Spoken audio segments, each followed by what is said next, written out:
तो मैंने अपना यहाँ पे हेयर ट्रांसप्लांट जो है वो डिसाइड किया था काफ़ी जानकारी लेकर अलग अलग जगह पर, देहरादून में, हमारे यहाँ जयपुर राजस्थान में। उसके बाद मेरे को यहाँ पर समझाया गया कैसे कैसे क्या प्रोसेस रहेगा। तो प्रोसेस समझने के बाद फिर मैंने मन बनाया कि ठीक है मैं यहीं से कराता हूँ, ट्रस्ट करता हूँ। सो कॉन्फिडेंस इस हद तक गिर जाता है कि मेरे पास तो कैप्स का कलेक्शन है, लगभग 10 से 11 कैप ही मेरे पास हैं जो मैंने पिछले 2-3 साल में इकट्ठी करी थी। हेलो एवरीवन, मेरा नाम रवि है, मैं राजस्थान से हूँ और मैंने जो अपनी पीआरपी है वो अपने 24 में ही कराई थी यहाँ से QHT हरिद्वार से। और इसका जो भी आगे की रिव्यू और बातें हैं वो हम आगे अब बताएंगे, सवाल जवाब जैसा कि मेरे से पूछा जाएगा। तो मैंने अपना यहाँ पे हेयर ट्रांसप्लांट जो है वो डिसाइड किया था काफ़ी जानकारी लेकर अलग अलग जगह पर, देहरादून में, हमारे यहाँ जयपुर राजस्थान में। फिर काफ़ी जगह जब नॉलेज ली इस चीज़ की तो स्टार्टिंग में तो डर सबको रहता है, फिर बट एक ट्रस्ट वाली बात होती है। तो क्योंकि मैंने देखा, फिर सबसे प्राइमरली मैं बताऊंगा तो मैंने राजपाल यादव की जो वीडियो देखी QHT हरिद्वार की, तो मेरा ट्रस्ट वहां से थोड़ा जगा कि मैंने कहा हाँ सही जगह है, यहाँ पर जाकर पहले जानकारी लेते हैं। फिर मैं यहाँ पर आया, मैंने कंसल्ट किया डॉक्टर से, तो उन्होंने मेरे को सब प्रोसीजर बताया कि ऐसे ऐसे होता है। मैं अपने हेयर फॉल जब से मेरा शुरू हुआ था उससे पहले से ही, हेयर ट्रांसप्लांट से पहले से ही मैं अपनी पीआरपी ले रहा था दिल्ली में एक जगह से। बट मैं देख रहा था कि पीआरपी से डायरेक्ट इतना मेरे को कोई इम्प्रूवमेंट नहीं हो रहा। फिर मैंने हेयर ट्रांसप्लांट का मन बनाया था, फिर मैंने यहाँ पर आकर कंसल्ट किया। उसके बाद मेरे को यहाँ पर समझाया गया कैसे कैसे क्या प्रोसेस रहेगा। तो प्रोसेस समझने के बाद फिर मैंने मन बनाया कि ठीक है मैं यहीं से कराता हूँ, ट्रस्ट करता हूँ। और 26 मई 2024 को मैंने अपना ट्रांसप्लांट किया था और आज है 25 जून 2025, तो लगभग जो है 13 महीने हो चुके हैं। सो दिस टाइम मेरी ये 7th पीआरपी कराने के लिए आया हूँ मैं 11 महीने में। तो अभी ये है कि जब आपका हेयर ट्रांसप्लांट होता है, जिस दिन आपका हेयर ट्रांसप्लांट बताते हैं कि डॉक्टर आपको करेंगे, उस दिन सबसे पहले प्रोसेस होता है कि आपके पहले हेड को शेव करा जाता है, जिससे बालों की जो लेंथ है वो बिल्कुल कम कर दें। और वहां पर स्लिट्स बनाए जाते हैं जहां पर बाल लगेंगे। तो अगर आपका ज्यादा एरिया है अगर हेयर ट्रांसप्लांट के लिए, तो उसमें 2 दिन लगते हैं मोस्टली। पहले दिन स्लिट बनाते हैं, दूसरे दिन ग्राफ्ट लगाते हैं। स्लिट मतलब आपकी जगह बनाते हैं सर में, कहाँ जहां पर बाल लगेंगे, और अगले दिन फिर वहां पर ग्राफ्ट आपके लगाते हैं। अगले दिन ही ग्राफ्ट निकालते हैं, हैंड टू हैंड लगाते हैं। इसीलिए उसका सक्सेस रेट यहाँ पर QHT में ज्यादा है। सो मैं यहाँ पर आया था उस दिन, फिर हेयर ट्रांसप्लांट हुआ, स्लिट्स बने, और हेयर ट्रांसप्लांट होने के बाद फिर मैं एक दिन हरिद्वार में ही रुका। फिर मैं अपने जो है घर चला गया। सो आपको इनिशियली जो है ध्यान रखना होता है सर्जरी के 7 से 10 दिन, तो सबसे ज्यादा ध्यान रखना होता है कि आपको हेड का मूवमेंट थोड़ा डाउन नहीं लेना, जिससे आपका ब्लड फ्लो हेड में अचानक से ज्यादा ना बढ़े। और आपको सर नहीं लगाना किसी भी चीज पर, रगड़ना नहीं है सर को, जैसे सोते टाइम हो जाता है कभी कभार। तो इन चीजों की केयर करनी होती है, और ये इतना सोचने वाली बात नहीं है, बिकॉज बहुत इजी हो जाता है। आप आजकल वो चल गए हैं जो बसों में हम ट्रेवल करते टाइम यूज करते हैं, नेक पिलो, उसको आप पहन के सो सकते हो बैठे बैठे चेयर पे। तो मैंने यही किया था पर्सनली, और तो उसमें कोई प्रॉब्लम नहीं आती थी हेड को स्ट्रेट रखने में। 7 दिन के बाद आपको फिर थोड़ा 10-15 दिन और कैप पहन के रखनी पड़ती है, सर्जिकल कैप, जिससे आपके मेनली डस्ट और धूप ना जाए डायरेक्ट जहां पर आपके हेयर ट्रांसप्लांट हुए हैं। तो जब ये प्रोसेस 21 दिन का मेनली होता है, इसके बाद आपको लगभग जब 1 महीना पूरा हो जाता है, वैसे इसी दौरान आपको कुछ चीजें बताई जाती हैं कि आपको जो है हेड स्प्रे करते रहना है, और जो भी दवाई खाने को दी जा रही है स्वेलिंग को रोकने के लिए, और ये सब चीजें आपको समझा दी जाती हैं ऑन टाइम टू टाइम। और आपको जो है 24/7 कांटेक्ट भी दिया जाता है। अगर आपको कोई परेशानी हो रही है, दिक्कत हो रही है, तो आप वहां से उनसे पता कर सकते हैं। उसके बाद जब आपका 1 मंथ हो जाता है, तो मेरे को फिर पीआरपी के लिए और यहाँ पर कंसल्ट करने के लिए दोबारा बुलाया गया था। फिर मैं आया तब मेरा देखा गया कि जो एरिया है वो सही है कि नहीं। उसके बाद उसमें पीआरपी की गई।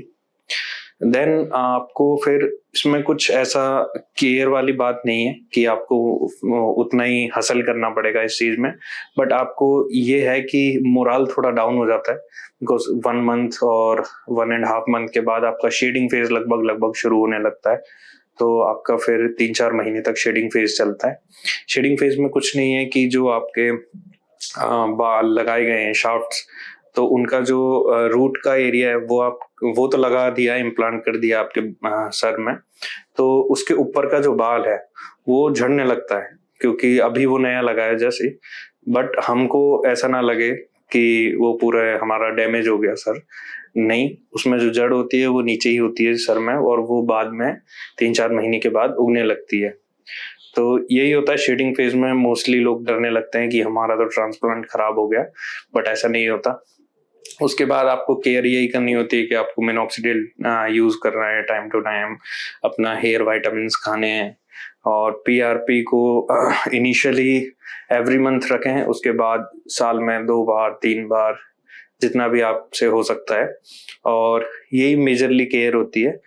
और यहाँ पर जब डॉक्टर्स की बात करें तो काफी अच्छे से समझाते हैं डॉक्टर्स। ऐसा नहीं है कि आपको सिर्फ बताया और ठीक है बोल दिया कि आप करा लीजिए। आपको इनिशियली सब समझा दिया जाएगा, इनिशियल स्टेज से लेके लास्ट तक सब समझा दिया जाएगा। मेरे को यहाँ पर ऑलरेडी 11 से 12 महीने हो चुके हैं अब। इनिशियली जब मैं यहाँ पर आया था तो डॉक्टर्स ने जब चीजें समझाई थी, जब तब मैंने उनको अपने पुराने कुछ फोटोज दिखाए थे। मैंने कहा कि जब मैं अब से 2 साल पहले जब मेरे हेयर फॉल शुरू हुआ था, उस टाइम पे मेरी हेयर लाइन ऐसी थी। तो वो डॉक्टर्स ने देखे और उसी के अकॉर्डिंग फिर उन्होंने हेयर लाइन जो है डिजाइन करी। और वो आपकी हेयर लाइन ऐसा भी नहीं है कि कुछ ज्यादा नीचे हो या ज्यादा ऊपर करें, वो बस उसको ऑप्टिमल लेवल पे रखते हैं, जिससे कि आप ऐसा ना हो कि 10 साल बाद वो अजीब लगे या अभी से अजीब न लगने लगे। सो मेनली क्या होता है कि आपका जब भी हेयर फॉल होना शुरू होता है तो इनिशियली आप सोचते हो कि अब मैं क्या करूं, और आप तरह तरह के प्रोडक्ट्स हम लोग यूज करते हैं जिसके भी हेयर फॉल होता है। उसी लाइन में मैं भी था, उसी ग्रुप में मैं भी था। मैंने भी हर प्रोडक्ट यूज किया है बाहर से, और हर हेयर फॉल का जो भी बोलेंगे टैबलेट और जितने भी मार्केट में ऑयल है, सीरम्स है, सब मैंने अप्लाई किए, सब मैंने यूज किए। बट मुझे कोई ऐसा खासा रिजल्ट नहीं मिला, बिकॉज हेयर फॉल मोस्टली जो मेंस में होता है वो जेनेटिक ही होता है, तो वो बाहर की चीजों से ऐसे कंट्रोल होता नहीं है, रुकता नहीं है। फिर जब मैंने लास्ट में डर्मेटोलॉजिस्ट से बात करी तो उन्होंने फिर पीआरपी के लिए सजेस्ट किया, तो फिर मैंने पहले पीआरपी कराई। 4-5 पीआरपी मेरी हो गई, तब मेरे को समझ आया कि पीआरपी में भी मैं इन्वेस्ट कर रहा हूँ इतना, बट उसका रिजल्ट नहीं आ रहा। फिर मैंने यहाँ पर आकर जब बात करी तो उन्होंने समझाया कि जब रूट्स ही नहीं है, ऑलरेडी रूट्स आपकी जा चुकी हैं स्काल्प पे से, तो पीआरपी भी नहीं उगा सकती उनको। तो मेनली हमें रूट्स ही वापस लगानी पड़ेंगी ट्रांसप्लांट करके, तो उसके बाद पीआरपी जो है वो फायदा करेगी आपको। तो फिर ये चीज मेरे को जब समझ आई तो फिर अब जो है इजी लगता है ये सब। इनिशियली जब आप स्टार्ट करते हो कि ये सब प्रोसेस क्या है, तब आपको बहुत टफ लगता है कि बहुत मुश्किल चीजें होंगी, बट जब आप एक कदम आगे रख देते हो तो आपको सब समझ आने लगता है कि क्या प्रोसेस है इन चीजों का। उसके बाद आपका जो कॉन्फिडेंस है वो काफी लो होने लगता है जब आपका हेयर फॉल होता है। मेरे साथ भी यही बात थी। आपकी मेनली एज जो है मेंस में वो लगभग मैं तो कहूंगा 15 साल ऊपर ही चली जाती है। अगर आप 25 के हो तो 40 के लगने लगोगे। लेकिन जैसे ही आपकी हेयर लाइन दोबारा मेंटेन की जाती है, हेयर दोबारा लगाए जाते हैं और आपकी हेयर ग्रोथ को आप जो है इम्प्रूव करते हो, मेंटेन करते हो आगे चल के, तो वो फिर दोबारा कॉन्फिडेंस आपका वापस आ जाता है। कॉन्फिडेंस इस हद तक गिर जाता है कि मेरे पास तो कैप्स का कलेक्शन है। लगभग 10 से 11 कैप ही मेरे पास हैं जो मैंने पिछले 2-3 साल में इकट्ठी करी थी, क्योंकि मैं हमेशा कैप्स ही पहनता था। मेरे को खुद ही पसंद नहीं था कि मैं मिरर के आगे जाऊं और जो है देखूं अपने फेस को, बिकॉज वो अजीब लगने लगता है, स्पेशली जब आप यंग एज में होते हैं तो आपको काफी अजीब लगता है वो। तो फिर अब ये है कि अब आप देख सकते हो काफी, बस ये है कि ये थोड़े हेलमेट से ऐसे हो गए, बाकी इनको मैं मेंटेन करके रखूं तो काफी अच्छी लगती है हेयर स्टाइल, आपका कॉन्फिडेंस अंदर से जाता है। आप तो जैसा कि आप फोटोज में देख पा रहे होंगे, मेरी जो हेयर लाइन थी वो काफी पीछे रिसीड कर गई थी, और अभी जो है वो हेयर लाइन डॉक्टर ने जो बनाई है वो काफी अच्छी है। और मेरा तो ये मानना था कि साइड में भी जो है टेम्पल्स इम्प्रूव किए जाएं, बट एज डॉक्टर सजेस्टेड कि नहीं, वो आगे जाकर अच्छे नहीं लगेंगे। जैसे कि मेरी एज अगले 5 साल में बढ़ेगी, मैं अपने 30s में आऊंगा, तो क्योंकि नेचुरली भी थोड़े पीछे जाने चाहिए मेल्स के जो बाल होते हैं, तो वो अजीब ही लगेंगे फिर बिल्कुल। तो उस रिगार्डिंग सिर्फ मेरी हेयर लाइन पे काम किया गया था और काफी अच्छा इम्प्रूवमेंट है। आप दोनों फोटोज को कंपेयर कर सकते हैं।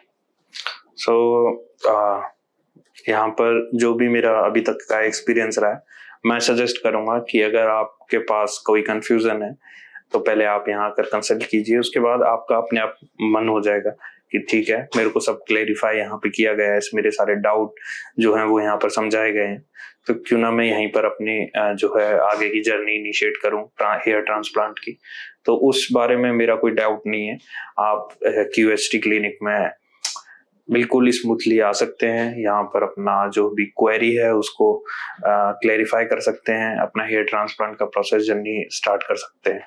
और इस मामले में मैं अगर बोलूँ तो मैं तो रेटिंग 5 आउट ऑफ 5 दूंगा, जो भी यहाँ पर मेरे को ट्रीट किया गया है, क्योंकि मेरे को आज तक ये नहीं लगा कि हर बार मैं जा रहा हूँ तो मेरा एक बार हेयर ट्रांसप्लांट हो गया तो मुझे अलग तरीके से ट्रीट किया जा रहा हो कि ठीक है, हमने हेयर ट्रांसप्लांट तो कर ही दिया।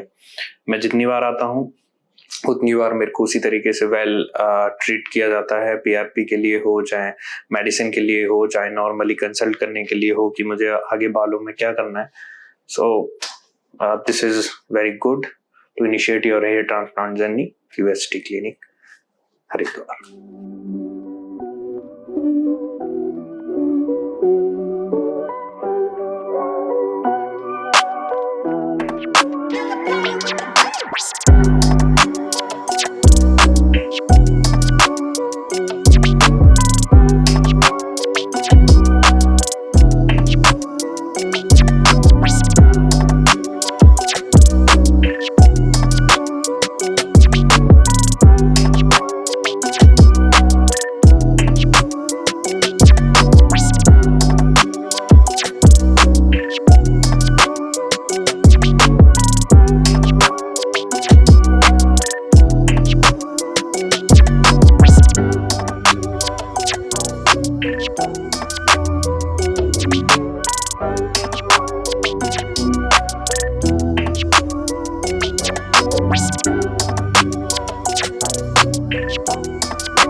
हेलो फ्रेंड्स, अगर आपने अभी तक हमारे चैनल को सब्सक्राइब नहीं किया है तो प्लीज इस वीडियो को लाइक कीजिए, शेयर कीजिए और हमारे चैनल को सब्सक्राइब कीजिए। और ध्यान रहे बेल आइकन दबाना ना भूलें, जिससे हमारे हर वीडियो का अपडेट आपको समय समय पर मिलता रहेगा।